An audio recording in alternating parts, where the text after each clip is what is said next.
الحمدللہ رب العالمین والصلاة والسلام علی اشرف الانبیاء والمرسلین خاتم النبیین وآلہ الطیبین الطاہرین ولعن اللہ علی اعدائہم اجمعین من یوم ظلمہم الی یوم الدین اما بعد قال اللہ سبحانہ وتعالی فی القرآن الحکیم بسم اللہ الرحمن الرحیم شہر رمضان الذی انزل فیہ القرآن ھدی للناس وبینات من الہدی والفرقان۔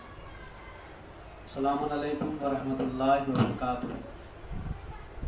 ناظرین کرام، ایک بار پھر آپ تمام حضرات کی خدمت میں بابرکت میں حاضر ہیں۔ ماہ مبارک رمضان مسلسل آپ حضرات سے گفتگو جاری و ساری ہے۔ عنوان گفتگو ہے تفسیر قرآن، اور سورہ مبارکہ بقرہ کے سلسلے میں معروضات آپ حضرات کی خدمت میں پیش کیے جا رہے ہیں۔ سورہ مبارکہ بقرہ ترتیب تلاوت کے لحاظ سے کلام الہی کا دوسرا سورہ ہے، اور ترتیب نزول کے لحاظ سے تقریباً یہ 86واں سورہ ہے کلام الہی کا۔ اور شروع میں اللہ نے متقین کی علامات کو بیان کیا، اور اللہ نے بتایا کہ متقی کون ہوتا ہے۔ کل سلسلہ گفتگو ہمارا اس منزل پہ آ کے رکا تھا، اولئک علی ھدی من ربہم وَأُولَئِكَ هُمُ الْمُفْلِحُونَ۔ اللہ نے متقین کی 4-5 علامتیں بتانے کے بعد کہا کہ یہ وہ لوگ ہیں جو ہدایت پر ہیں اور کامیاب ہونے والے ہیں۔ اس کے بعد ذرا سا ترجمہ پیش کرتے، پھر اس کی تفسیر آپ کی خدمت پیش کی جائے گی۔ إِنَّ الَّذِينَ كَفَرُوا سَوَاءٌ عَلَيْهِمْ أَأَنذَرْتَهُمْ أَمْ لَمْ تُنذِرْهُمْ لَا يُؤْمِنُونَ۔ بے شک کہ جن لوگوں نے کفر اختیار کیا، جو لوگ کافر ہو گئے، جنہوں نے کفر اختیار کیا، ان کے لیے میرا حبیب برابر ہے کہ آپ ان کو ڈرائیں یا نہ ڈرائیں، وہ ایمان لانے والے نہیں ہیں۔ ختم اللہ علی قلوبہم وعلی سمعہم وعلی ابصارہم غشاوۃ ولہم عذاب عظیم۔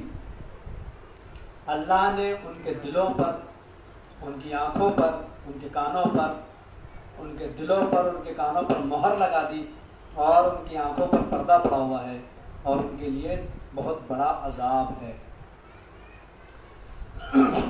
پروردگار عالم نے قرآن کے آغاز میں ہی 3 حصوں پہ تقسیم کر دیا ہے انسان کو، اور مزاج چونکہ ہر انسان کا الگ الگ ہوتا ہے، کسی بھی انسان کا مزاج ایک سا نہیں ہوتا، اس لیے مزاج کے اختلاف کی بنیاد پر انسانوں کی 3 قسمیں سامنے آتی ہیں۔ پہلے وہ کچھ لوگ، وہ افراد ہیں کہ جو منصف مزاج ہوتے ہیں، دوسری قسم ہے وہ لوگ جو ضدی مزاج ہوتے ہیں، اور تیسرے وہ افراد ہیں کہ جو متلون مزاج ہوتے ہیں۔ منصف مزاج کون افراد ہیں؟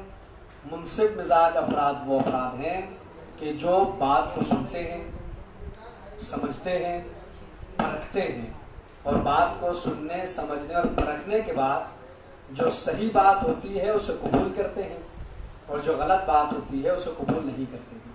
یعنی بات کو وہ پہلے سنتے ہیں، اس بات کو سمجھتے ہیں، اور سمجھنے کے بعد پھر اس بات کو پرکھتے ہیں، اور پرکھنے کے بعد پھر حق کو قبول کرتے ہیں اور باطل کو چھوڑ دیتے ہیں۔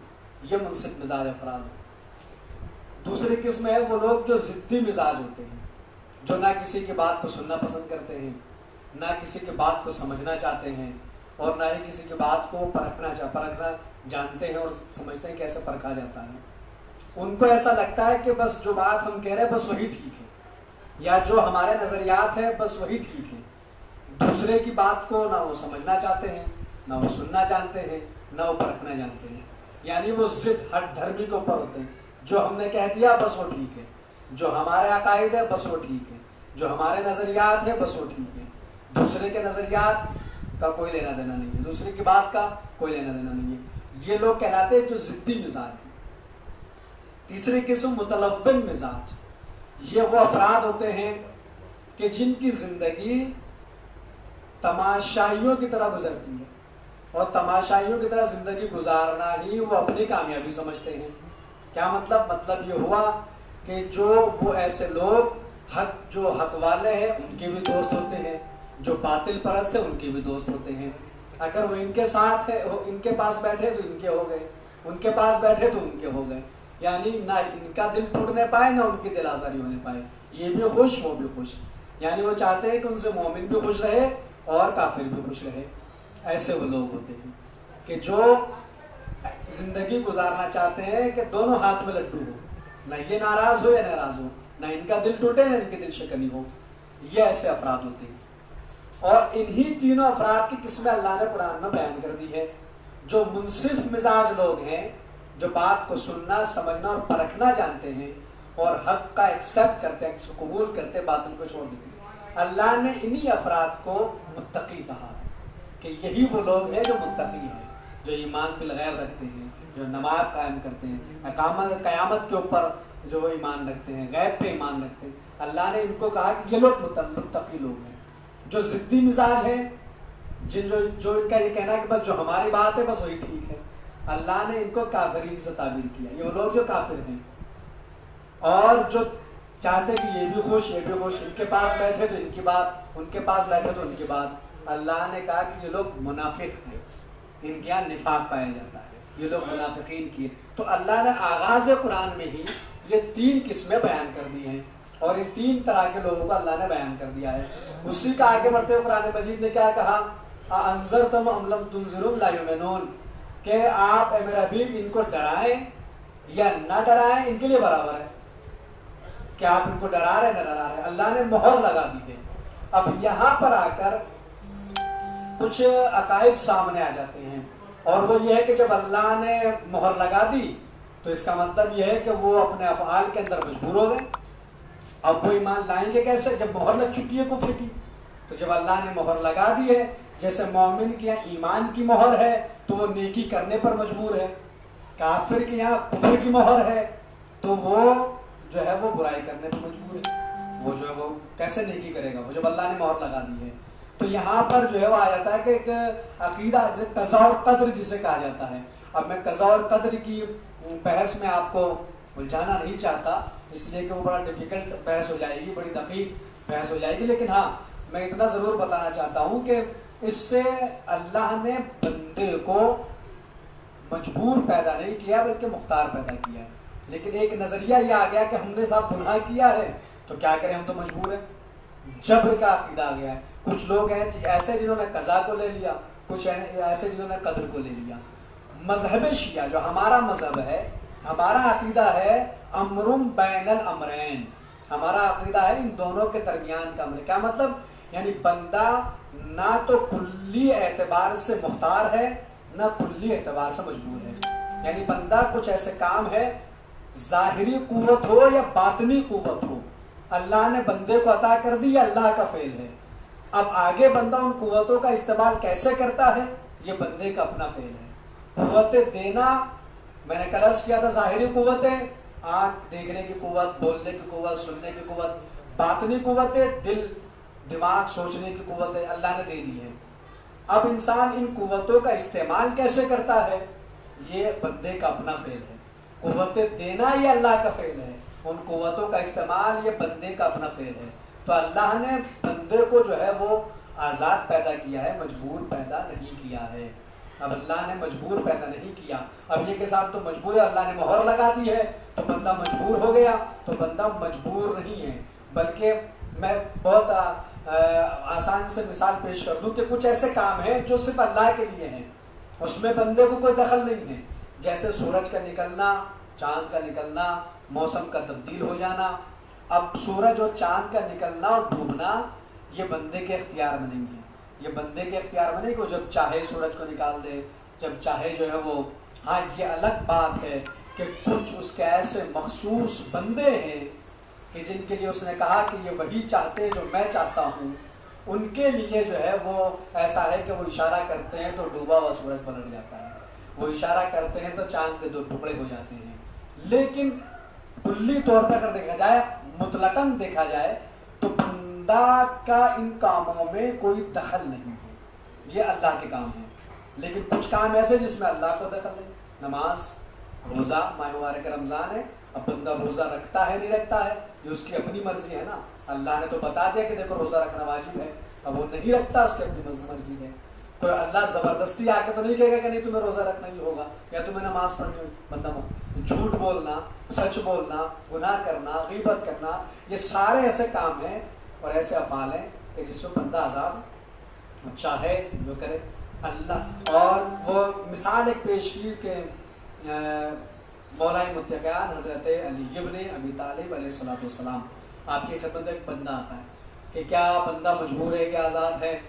تو مولا نے کہا کہ کلی اعتبار سے نہ آزاد ہے نہ مجبور ہے، کچھ کام ایسے ہیں جن میں بندہ آزاد ہے، کچھ ایسے جو بندہ جو ہے وہ مجبور نہیں کر سکتا۔ اس نے کہا کیسے؟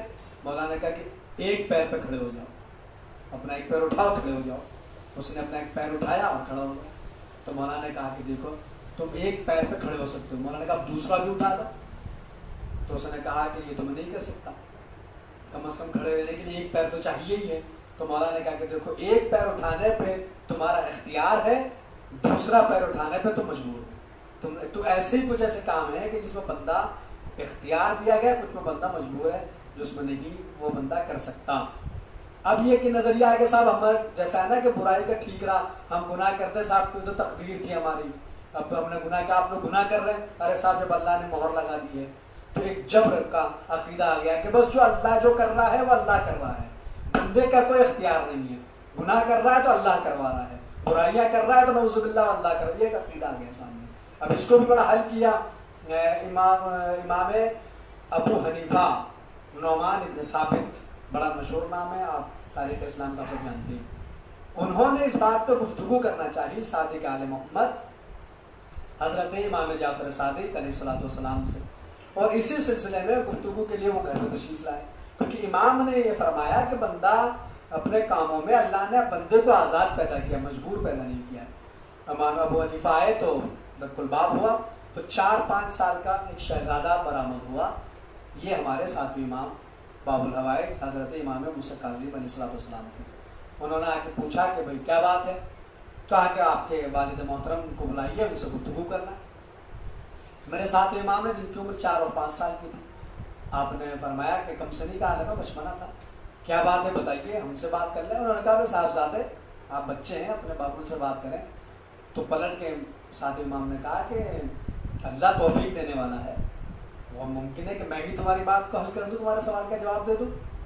جب یہ سنا تو ابو حنیفہ نے کہا کہ آپ کے والد کا کہنا یہ ہے کہ جو کچھ کرتا ہے بندہ کرتا ہے، اللہ کا اس میں کوئی عمل دخل نہیں ہے، اور میرا کہنا ہے کہ نہیں، اللہ کرواتا ہے، اللہ نے مہرے لگا دی، اللہ کرواتا ہے۔ تو اب یہ ان سے پوچھنا تھا۔ تو ساتھ امام نے کہا کہ آپ جو آپ بتا رہے ہیں کہ بندہ مجبور ہے مختار، اس کی 3 صورتیں ہیں۔ پہلی صورت تو یہ کہ کوئی بھی کام اگر ہوتا ہے تو دونوں مل کر کرتے ہیں، اللہ کرواتا ہے بندہ کرتا ہے، دونوں مل کے کرتے ہیں۔ دوسری صورت یہ کہ جو کچھ کرتا ہے وہ اللہ کرتا ہے، بندے کا کوئی عمل دخل نہیں ہے۔ تیسری صورت یہ ہے کہ جو کچھ کرتا ہے وہ بندہ کرتا ہے، اللہ کا اس میں کوئی عمل نہیں۔ یہ 3 صورتیں سامنے آتی ہیں۔ کہا کہ ٹھیک ہے، کہ ان تینوں صورتوں کو لے کے آ جائیے کہ اللہ جو ہے اس نے کہا کہ ذرہ برابر نیکی ہے تو جزا ہے، بدی ہے تو سزا ہے، تو سزا بھی دے گا وہ، نیکیاں بھی دے گا وہ۔ تو جب دونوں مل کر ایک کام کر رہے ہیں تو یہ تو اللہ کے عدل کے خلاف ہو گیا کہ کام دونوں مل کے کر رہے ہیں اور سزا اور جزا صرف بندے کو ملے۔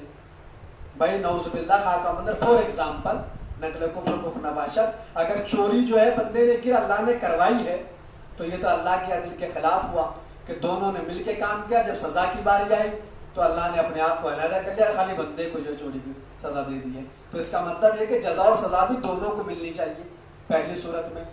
اور اگر بندہ اپنے افعال میں اپنے کام میں مجبور ہے، مختار نہیں ہے، جو کرواتا ہے اللہ کرواتا ہے، تو یہ پھر اللہ کے عدل کے خلاف بات ہو گئی کہ چوری کروا رہا ہے وہ سزا دے رہا ہے بندے کو، چوری کروائی اس نے ہاتھ کٹے بندے کو، گناہ کیا اس نے کروایا اللہ نے اور سزا دے رہا ہے بندے کو، تو یہ تو پھر اللہ کو اس کی سزا سزا ملنی چاہیے جب اسی نے کروایا ہے۔ کہا کہ اس کا مطلب یہ دونوں نظریات جب غلط ہے تو صرف ایک نظریہ صحیح ہے، اور وہ یہ ہے کہ اللہ نے قوت عطا کر دی ہے بندے کو، اب بندہ مختار ہے، مجبور نہیں ہے، اگر گناہ کرے گا تو سزا اللہ دے گا، نیکی کرے گا تو اللہ جزا دے گا۔ اور جب انہوں نے دیکھا تو پھر یہ بھی روایت ہے کہ پیشانے کا بوسہ لیا اور انہوں نے کہا کہ ہاں یہی وہ گھرانہ ہے کہ جہاں پہ ایک بچہ بھی اس طرح کے جوابات دے سکتا ہے، اور وہ فضیلت کا اور عظمت کا اقرار کر کے گئے امام ابو حنیفہ نعمان بن ثابت کی بات ہے۔ تو یہ ہمارا ایمان بھی ہمیں بتایا. بہت آسان لفظوں میں نے آپ کے بات سمجھا دی.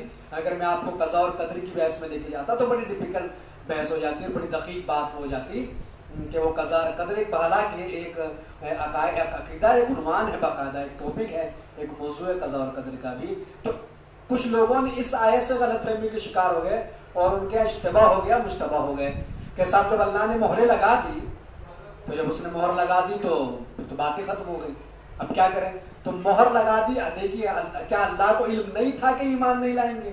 بے شک اللہ جو ہے موجودات عالم کا اسے پہلے سے علم ہے ہر بات کا, بالکل وہ ہر چیز کا علم رکھتا ہے کہ کس کو جہنم میں جانا ہے, کس کو جنت میں جانا ہے, کون ایمان لائے گا, کون ایمان نہیں لائے گا.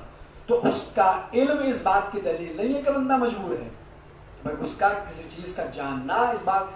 اگر وہ اللہ جو ہے یہ ہوتا کہ ایمان نہیں لائیں گے تو پھر فرعون کی طرف موسیٰ کو کیوں بھیج رہا ہے؟ یہ معلوم تھا کہ فرعون ایمان نہیں لائے گا, لیکن اس کے باوجود فرعون کی طرف حضرت موسیٰ کو بھیجا گیا. اگر ہم یہ بات کا عقیدہ رکھ لیں کہ صاحب اب تو بس اب تو کچھ ہو ہی نہیں سکتا, اب تو اللہ نے جب کہہ دیا کہ یہ ایمان نہیں لائیں گے تو پھر ہم جو ہے وہ یہ نیکی کریں گے ہی نہیں, یہ تو بس کفر کافر ہی رہیں گے, تو جتنی دعائیں ہم کرتے ہیں وہ ساری دعائیں خراب ہو جائیں گی. اس لیے کہ ہر ایک اللہ کو معلوم ہے کس بندے کی زندگی کتنی ہے, کس بندے کو کتنی عمر ملنے والی ہے, اللہ کے علم ہے. اس کے باوجود طول عمر کی دعا مستحب ہے, مستحب قرار دیا گیا کہ انسان اپنے طول عمر کی دعا کرے کہ اللہ مجھے جو ہے طول عمر عطا کر, مستحب ہے. کیوں بھائی اللہ دعا کے لیے کوئی کہہ رہا ہے؟ جبکہ یہ ہے کہ اگر کوئی یہ دعا کرتا ہے اور دعا مستجاب ہوتی ہے تو عمر میں اضافہ ہوتا ہے. مثال سورہ بقرہ کے اندر 4 یا 5 تقریب نے عرض کی کہ وہ درود پڑھتا تھا, بنی اسرائیل کا واقعہ کہ اس نے درود پڑھ کے آل محمد کے صدقے میں دعا کی تو اللہ نے 70 سال 60 سال جینے والا تھا 130 سال جیا. کیوں کہ اللہ کے علم نہیں تھا, اللہ کے علم میں تھا, لیکن اس کا علم اس بات کی رکاوٹ نہیں پیدا کرتا کہ بندہ مجبور ہو گیا ہے. اگر یہ ہوتا تو پھر وہ دعاؤں کا حکم نہ دیتا, جب تقدیر میں سب کچھ لکھ دیا گیا, لیکن دعا کہتے ہیں نا کہ دعا کی تقدیریں بدل جاتی ہیں. تو اس کے ایسا نہیں کہ پروردگار کا ہر چیز علم رکھتا ہے تو پھر مجبور ہو گیا بندہ کہ بس وہ کافر ہو گیا تو وہ نیکی کر ہی نہیں سکتا. مومن اگر اس کے دل پہ ایمان کی مہر لگ گئی تو برائی کرے گا ہی نہیں. حالانکہ موسیٰ کو فرعون کی طرف بھیجا جانا, رسول کو بھیجا جانا, 1,24,000 انبیاء 1,24,000 انبیاء کا بھیجنا, 12 اماموں کا بھیجنا کا ایک ہدایت کے لیے تو بھیجا گیا ہے. اب اگر ان کے دلوں پہ مہر لگ گئی ہے, مہر کا مطلب یہی ہے کہ اللہ تو جانتا تھا مہر لگ گئی ہے, کہ آپ ان کو ڈرائیں یا نہ ڈرائیں برابر ہے. تو دیکھیے ڈرانا اور نہ ڈرانا رسول کے لیے نہیں کہا جا رہا ہے کہ میرے حبیب آپ ان کو ڈرائیے نہ ڈرائیے, آپ کے لیے برابر نہ. کیا کہا انذرتہم, کیا کہا ان کے لیے, علیہم یعنی کافرین کے لیے برابر ہے کہ آپ ان کو ڈرائیے یا نہ ڈرائیے. کیوں؟ اس لیے کہ ان کے دلوں پہ مہر لگ چکی ہے. اور مہر بمراد, مہر کے کئی معنی مفسرین نے بیان کی. مہر کے معنی شہادت کے بیان کی کہ اللہ گواہ ہے کہ یہ جو ہے وہ ان کے دلوں میں مہر ہے تو یہ ایمان نہیں لائیں گے. تصدیق کے معنی ہے کہ اللہ نے تصدیق کر دی ہے کہ اب ان کو دلوں میں مہر لگ چکی ہے تو لہٰذا ایمان نہیں لائیں گے. اور مہر کے معنی جو ہے وہ سیاہ نقطے کے بھی بیان کیے گئے ہیں. مہر کا مطلب کیا ہے؟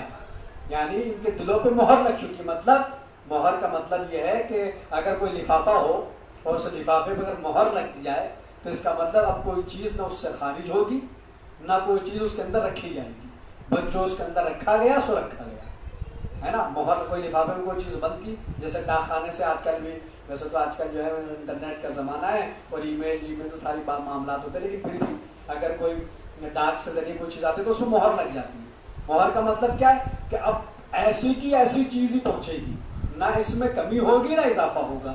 یہی ہے جب دلوں پہ مہر لگ گئی ہے کفر کی, اس کا مطلب یہ ہوا کہ ان کے دلوں سے نہ کفر نکلے گا نہ ایمان ان کے دلوں میں داخل ہوگا. تو مہر لگا دی. تو مہر بمعنی شہادت کے, مہر بمعنی تصدیق کے. اور یہ بھی روایات میں آیا ہے کہ مہر بمعنی سیاہ نقطے کی ہے, کہ ہر انسان کے دل میں جو ہے وہ نورانی دل ہے اس کا, اور جیسے وہ گناہ کرتا ہے تو ایک نقطہ سیاہ بن جاتا ہے, اور جیسے جیسے وہ گناہ کرتا چلا جاتا ہے وہ نقطہ بڑا ہوتا چلا جاتا ہے. یہ روایات میں معصوم ہے. ہمارے روایت علماء میں تفسیر میں لکھا ہے, آپ تفسیر نمونہ, مجموع البیان, نور الثقلین اور تفسیر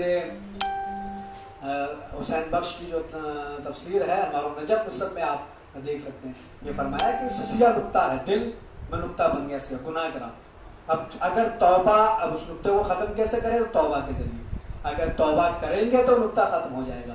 اور اگر انسان گناہ پہ مصر ہو, گناہ پہ گناہ کرتا چلا جائے, تو وہ سیاہ نقطے کا دائرہ بڑھتا چلا جاتا ہے. اور جب سیاہ پورا دل سیاہ ہو جاتا ہے کثرت گناہ سے, تو اس کا مطلب یہ ہے کہ اب مہر لگ چکی ہے. اب مہر لگ گئی. اب آپ ان کو ڈرائیں یا نہ ڈرائیں, ان کو کوئی اثر ہونے والا نہیں ہے. ان کو کوئی اثر, جن کے دلوں پہ مہر لگ جاتی ہے, پھر عبداللہ مولوی تو دور, پھر نبی کے لیے کہا جاتا ہے کہ آپ ان کو ڈرا رہے ہیں, ان کے لیے برابر ہے. ورنہ کربلا کے اندر امام حسین تو خود موجود تھے نا, آپ نے خطبہ دیا نا, لیکن کیوں؟ کیونکہ دلوں پہ مہر ہے.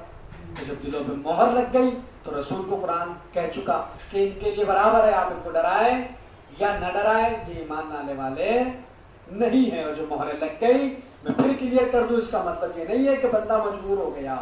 اس لیے کہ جابر ابن عبداللہ الانصاری, ان سے روایت موجود, حدیث کیسا کرا بھی جابر سے روایت موجود ہے کہ ایک زمانہ ایسا آئے گا جو آخری قوم ہوگی, اس قوم میں انسان گناہ کر کے کہے گا کہ میری تو تقدیر ہی ایسی تھی, میں نے گناہ تو کیا, تو کیا اللہ نے مجھ سے کروایا. کہ اس دور میں اس عقائد کی تردید کرنا جہاد فی سبیل اللہ کا ثواب رکھے گا. یعنی اس دور کے اندر کہ جب اگر کسی کا عقیدہ یہ ہو کہ بندہ مجبور ہے, اس نے گناہ کیا تو صاحب مہر لگی ہے دل پہ, تو وہ نیکی کیسے کرے گا؟ اگر کسی کا عقیدہ یہ ہو تو اس عقیدے والے کی تردید کرنا, اس عقیدے کی جہاد فی سبیل اللہ کا ثواب رکھتا ہے. یہ جابر بن عبداللہ انصاری سے روایت ہے. تو قضاء اور قدر کا بہت آسان لفظوں میں نے آپ کو سمجھایا کہ جہاں پر اللہ ہر چیز پر قدرت رکھتا ہے, لیکن بندے کو اس نے مجبور نہیں کیا ہے, اس کے یہاں جبر نہیں پایا جاتا. کہ مہر کا مطلب ہے تصدیق, مہر کا مطلب ہے شہادت, مہر کا مطلب ہے سیاہ نقطہ. وہ سیاہ نقطہ جیسے جیسے انسان گناہ کرتا چلا جائے گا, وہ نقطہ جو ہے وہ بڑھتا چلا جائے گا. اچھا, اللہ نے مہر کہاں لگائی؟ کا دل پر, اور والا سمعہم, کہاں پر؟ ختم اللہ علی قلوبہم والا سمعہم, کہاں لگی؟ دل پہ لگی. اور کہاں؟ کانوں پہ مہر لگی. اور آنکھوں پر کیا؟ پردہ ڈال دیا. تو اتنے جسم کے اعضاء ہیں, اللہ نے تین ہی کا ذکر کیوں کیا؟ اب ایک سوال یہ آ سکتا ہے بندے کے ذہن میں کہ اللہ نے انہی تین جو جزو انسانی کا, بدن کے جز کا, اعضاء کا ذکر کیا کیوں؟ اس کی وجہ علماء علم تفسیر لکھی, اس لیے کیا ہے کہ علم حاصل کرنے کا تعلق انہی تین چیزوں سے. کہ انسان جب کسی چیز کا علم حاصل کرتا ہے تو دیکھ کے علم ہوتا ہے, یا سن کے علم حاصل ہوتا ہے, اور پھر اور فکر ہوتا ہے دل کے ذریعے سے. انسان تفکر فکر کرتا ہے کہ دل اس بات پہ گواہی دیتا ہے کہ نہیں دیتا ہے. اس لیے اللہ نے انہی تین چیزوں کا تذکرہ ان کو کہا کہ ان کے دلوں پہ مہر ہے, ان کی آنکھ پہ مہر ہے, کان پہ مہر ہے, آنکھ پہ پردہ ہے. کیا مطلب؟ مطلب یہ ہے کہ نہ ان کو حق دکھائی دے گا, نہ ان کو حق سنائی دے گا. یعنی وہ گاندھی جی کے بندر ہو جائیں گے. اگر کہا جائے تو غلط نہیں ہوگا کہ آنکھ پہ رکھ دیں گے, نہ حق نہیں ان کو دیکھے گا, نہ آنکھ سنائی دے گا انہیں. اور ان کے دل جو ہے وہ کفر سے بھرے ہوئے ہیں, تو وہ حق کو قبول نہیں کریں گے. اس لیے کیونکہ علم حاصل کرنے کا تعلق انہی تین اجزاء سے, حصوں سے ہے, لہذا اللہ نے انہی کا ذکر کرتے ہوئے کہا ختم اللہ علی قلوبہم وعلی سمعہم, کہ اللہ نے مہر لگا دی ہے ان کے دلوں پر, ان کے کانوں پر, اور ان کی آنکھوں پہ پردہ پڑا ہوا ہے. یہ ایمان لانے والے نہیں ہیں. تو یہ تین گروہ اللہ نے شروع ہی میں بیان کر دیے, ایک متقین کا گروہ, ایک کافرین کا, اور ایک منافقین کا. ایک وہ ہے جو کامیاب ہونے والے ہیں, جو منصف مزاج ہے, اور ایک وہ ہے جو کافر ہیں, اور ایک وہ ہے جو منافق ہے. بڑا خطرناک منافق, بڑا خطرناک ہوتا ہے. اس لیے کہ منافق کا ہوگا تیرے منہ پہ تیری, اس کے منہ پہ اس کے والی بات. تو یہ نفاق کے تینوں گروہ اللہ نے اس میں بیان کر دیے ہیں. اور جو اہم نکات ہیں اس کے, وہ یہی ہے کہ اے میرے حبیب, آپ کے لیے نہیں بلکہ ان کے لیے برابر ہے.